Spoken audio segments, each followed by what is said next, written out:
Hello दोस्तों, कैसे हैं आप सब। स्वागत है आप सभी का अपने YouTube channel restart study point पर। आज हम बात करेंगे अव्यय के दूसरे भाग की। पहले क्लास में हमने क्रिया विशेषण के बारे में पढ़ा था और उस पर भरपूर प्रैक्टिस भी की थी। आशा करते होंगे आपको वीडियो समझ में आया होगा, और जिन साथी ने नहीं देखा है पहले उसको देख लें, उसके बाद आज का लेक्चर अटेंड करें। तो हमने आपको बताया था पिछले क्लास में कि जो शब्द होते हैं वो दो प्रकार के होते हैं, विकारी शब्द, अविकारी शब्द। तो विकारी शब्द संज्ञा, सर्वनाम, क्रिया, विशेषण ये होते हैं। अविकारी शब्द में चार होते हैं, लेकिन क्रिया विशेषण को हम प्रकार के रूप में नहीं प्रयोग करते हैं। ठीक है, तो क्रिया विशेषण भी अव्यय के रूप में ही आता है, जिसको हमने पिछले क्लास में पूरी तरीके से पढ़ डाला है। आज हमारा अव्यय का दूसरा क्लास है, जिसमें हम समुच्चय बोधक, संबंध बोधक और विस्मयादि बोधक के बारे में जानेंगे। ओके, तो आइए स्टार्ट करते हैं। संबंध बोधक अव्यय क्या होता है? तो संबंध बोधक अव्यय वो होता है जो संज्ञा या सर्वनाम का संबंध वाक्य के अन्य शब्दों से जोड़ते हैं। ठीक है, अगर हम इसके इंग्लिश वर्जन की बात करें तो इंग्लिश में इसे प्रीपोजिशन कहा जाता है। जो बच्चे इंग्लिश में थोड़ा ठीक ठाक होंगे, पढ़े होंगे, तो ये प्रीपोजिशन के बारे में जानते होंगे। जैसे में, पर, ठीक है, के बिना, का, के अलावा, के बगल, ठीक है। तो ये सब होते हैं प्रीपोजिशन, जिसको हम हिंदी में बोलते हैं संबंध बोधक अवयव। ओके, ये वाक्य को नहीं जोड़ते हैं। ठीक है, ये वाक्य को नहीं जोड़ेंगे, ये संज्ञा या सर्वनाम के संबंध को बताएंगे किसी अन्य शब्द या सर्वनाम, अन्य शब्द या अन्य वाक्य से। ओके, जैसे उदाहरण है आपका, वह गिलास मेज पर रख दो, यह मोहन की बहन है, तुम आंसू के बिना नहीं रह पाओगे। आंसू रोने वाला नहीं है। तुम बहुत दिनों तक दिखाई नहीं दिए। तो ये सब जो है आपके संबंध बोधक अवयव हैं। अवयव नहीं, अव्यय। संबंध बोधक अव्यय हैं। ओके,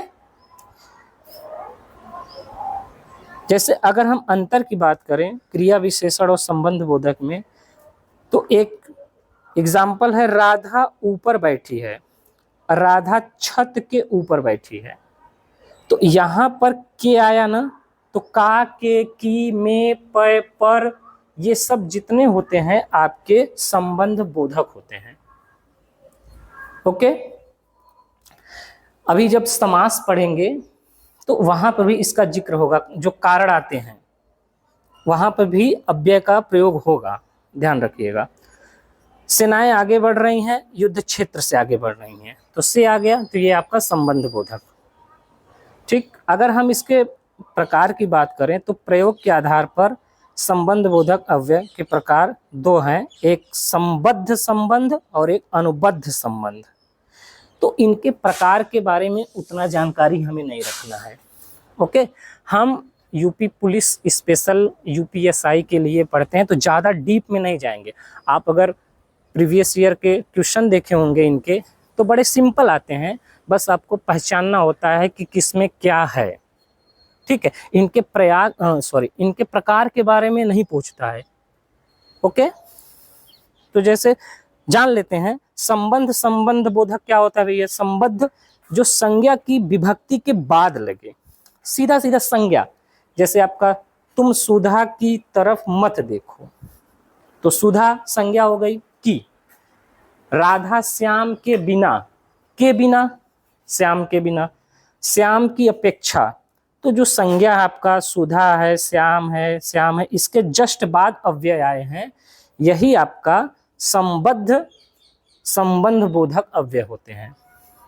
ओके, और अनुबद्ध क्या होता है कि संज्ञा के विकृत रूप के बाद आए।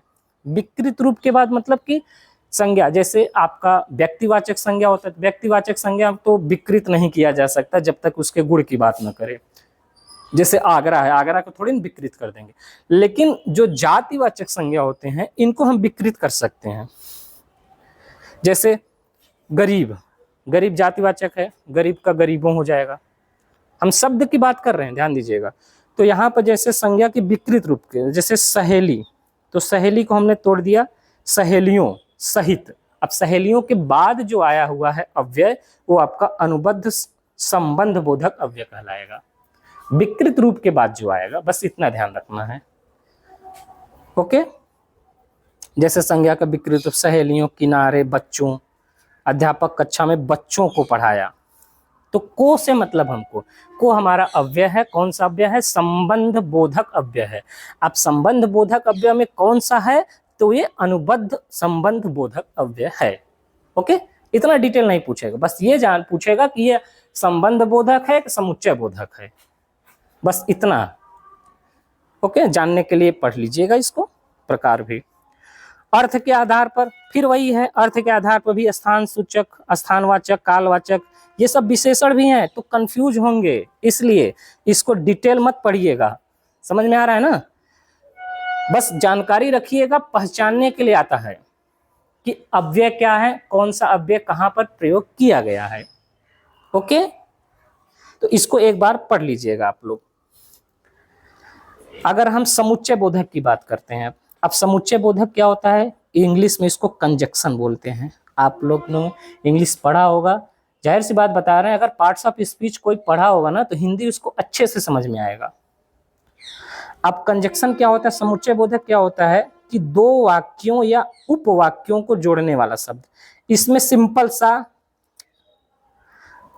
और, या, अथवा, लेकिन, फिर भी, नहीं, तो, अगर, मगर, ये सब जितने शब्द हैं ये सब समुच्चय बोधक में आते हैं। मतलब ये दो वाक्यों को जोड़ने का काम करते हैं, ये ध्यान दीजिएगा। सिंपल सा दो वाक्यों को जोड़ने का, दो संज्ञा को भी जोड़ेंगे, ठीक है, दो संज्ञा को भी जोड़ेंगे, ये ध्यान रखिएगा। लेकिन मेनली जो है दिमाग में ये रखिएगा कि और आ जाएगा, या आ जाएगा, इसलिए आ जाएगा, परंतु आ जाएगा, अगर आ जाएगा, मगर आ जाएगा, तो ये सब समुच्चय बोधक होते हैं। मतलब थोड़ा सा सेंस लगाइएगा कि बड़े बड़े आएंगे तो समुच्चय बोधक होगा। छोटे छोटे जैसे में, पर, का, के, की, तो ये सब संबंध बोधक होंगे। ओके, बस यही पहचानना है आपको। संबंध बोधक क्या होता है, समुच्चय बोधक क्या। इनके प्रकारों को नहीं पढ़ना है, हम बार बार बोल रहे हैं।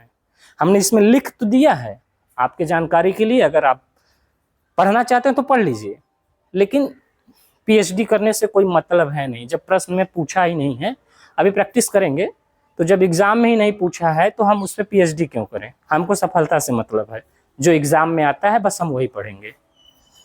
ओके, तो समुच्चय बोधक यही होते हैं जो वाक्यों या उपवाक्यों को जोड़ते हैं। और इसमें अगर इंग्लिश वाले हैं तो ज्यादा बेटर समझेंगे, and, are, but, if, at. जैसे मैंने उसे मना किया लेकिन वह नहीं मानी, लेकिन आ गया। सुधा या राधा, या आ गया। वह वहां पहुंचा और, सूरज उगा इसलिए अंधेरा हुआ। ओके, अगर हम इसके बाद भेद समुच्चय अव्यय के भेद की बात करें तो ये भेद दो प्रकार के होते हैं, समानाधिकरण समुच्चय, व्यधिकरण समुच्चय। तो थोड़ा सा इसके बारे में जानकारी रख लीजिए, पूछ लेगा तो कभी कभी इसका प्रकार पूछता है, प्रकार जानते रहेगा, दो होता है। अब समानाधिकरण क्या होता है? समान स्थिति, बराबर महत्व वाले, जैसे संज्ञा को संज्ञा से, सर्वनाम को सर्वनाम से, विशेषण को विशेषण से जोड़ेगा। अब ये क्या होते हैं? चार प्रकार के होते हैं, और, अथवा, या, ये सब वही हैं, समुच्चय बोधक ही हैं। अब इनके हम कटराइज की बात नहीं करेंगे, ठीक है। बस इतना जानते रहिएगा कि और, तथा, एवं, व, या, अथवा, चाहे, नहीं, परंतु, मगर, लेकिन, ये सब समुच्चय बोधक अव्यय हैं। बस इतना ही जानकारी रखना है। ओके, व्याधिकरण में क्या होता है?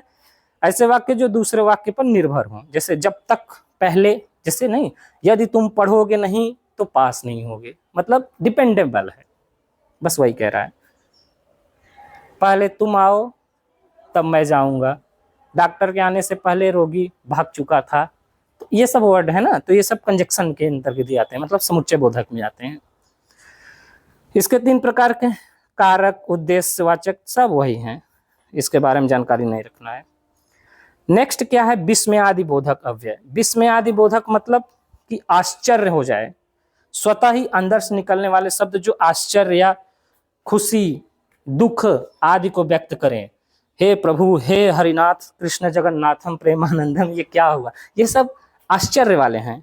ठीक है, सिंपल सा इसका जो चिन्ह होता है, इसमें अवतरण चिन्ह ये होता है जिसको बोलते हैं विस्मयादि बोधक अव्यय चिन्ह, एक्सक्लामेटरी साइन, ये लगा रहता है, इसी से आपको पहचानना है।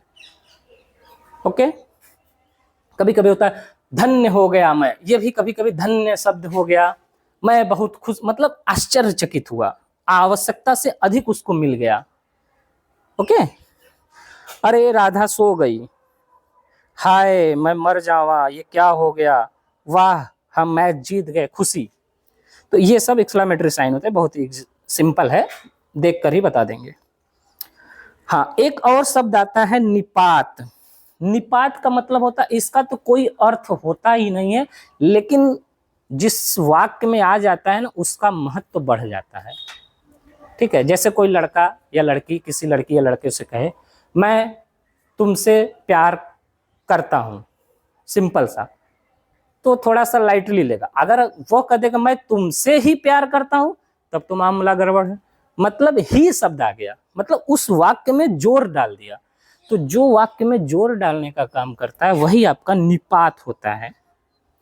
ठीक, वे सब जिनका कोई स्वतंत्र अर्थ नहीं होता है, पर संज्ञा, सर्वनाम, क्रिया, विशेषण आदि के साथ जुड़कर उनको ज्यादा प्रभावी बना देता है। जैसे उसने आज तक मात्र एक ही लड़की को चाहा, तुम 4 बार आगरा गए, अब तुम मात्र 4 बार आगरा गए। देखिए सिंपल सा, इसमें देखिए तुम 4 बार आगरा गए, एक है, तुम मात्र 4 बार आगरा गए, मतलब उस पर अब प्रभाव कर रहा है, मतलब वो प्रभावित, मतलब एक तरीके से उस पर अधिक प्रभावित कर रहा है उस शब्द में, मात्र शब्द। तो ये सब निपात होते हैं, इनका कोई पात नहीं होता, कोई अर्थ ही नहीं होता, लेकिन अर्थ के महत्व को बढ़ा देते हैं। ओके, ठीक है, ये 9 प्रकार होते हैं, क्या होते हैं इनके बारे में जानकारी नहीं रखना है, फिर भी अगर चाहे तो इसको एक बार पढ़ लीजिएगा। तो ये आपका अव्यय का दूसरा लेक्चर भी समाप्त हो गया। सिंपल सा इसमें आपको 3 पढ़ाया गया, संबंध, समुच्चय, विस्मयादि बोधक, निपात को छोड़ दें तो संबंध क्या होता है, में, पय, पर, ये सब छोटे छोटे वाले, और समुच्चय क्या होता है, थोड़ा सा बढ़े, अथवा, या, और, लेकिन, परंतु, अगर, मगर, ये सब वाले। विस्मयादि बोधक जानते ही हैं, साइन लगा रहेगा। और एक निपात बताए हैं, निपात का कोई अर्थ ही नहीं होता, ही, मात्र, ये सब जो वाक्य के महत्व को बढ़ा देते हैं। बस इतना ही पढ़ना था इस वीडियो में। आइए प्रैक्टिस करते हैं। तो प्रैक्टिस कल हमने क्रिया विशेषण का कर लिया था, उसके आगे क्या है, हाँ, अव्यय की परिभाषा भेद। हमें प्रतिदिन सूर्य नमस्कार करना चाहिए, तो प्रतिदिन क्या है आपका, अव्यय है। ओके, जिसका कोई अर्थ, मतलब ये परिवर्तित नहीं होते हैं, विकृत नहीं होते हैं, प्रतिदिन, प्रतिदिन हमेशा प्रतिदिन ही रहेगा, प्रतिदिनों नहीं होता है कभी कभी।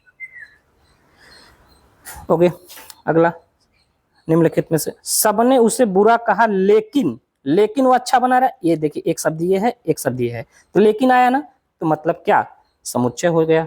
अगला, सीता के आगे, के पीछे, के बगल, ये सब प्रीपोजिशन होते हैं, इन फ्रंट ऑफ, बिसाइड, मतलब संबंध सूचक, के बिना, के अलावा, ये सब संबंध होते हैं। जिन शब्दों में लिंग, वचन, कारक आदि का कोई परिवर्तन नहीं होता है, कौन से होते हैं, अव्यय होते हैं।